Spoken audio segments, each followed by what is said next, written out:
দিয়ে আলু দিয়ে আর চ্যাংড়া মাছ দিয়ে রান্না। তেল দিয়ে দিয়েছি, এবার জিরে দিয়ে দেবো। এবার আলু আর ফুলকপি দিয়ে দেবো কড়াইতে। আলু আর ফুলকপিটা ভালো করে ভাজতে হবে তেলে। লবণ দিয়ে দিয়েছি, হলুদ দিয়ে দিলাম, লঙ্কা দিয়ে দিলাম। এবার ভালো করে একটু নাড়াবো।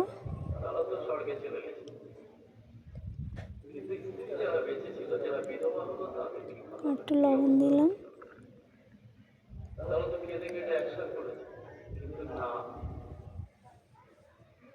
ভাজা হয়ে গেছে, এবার একটু জল দিয়ে দেব। জল দেওয়া হয়ে গেছে, এবার একটু নাড়িয়ে নিয়ে এবার মাছ দিয়ে দেবো।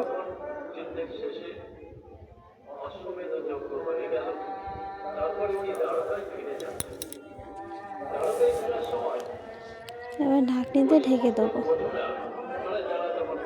এবার ঢাকনি উঠালাম। তরকারি এবার হয়ে গেল।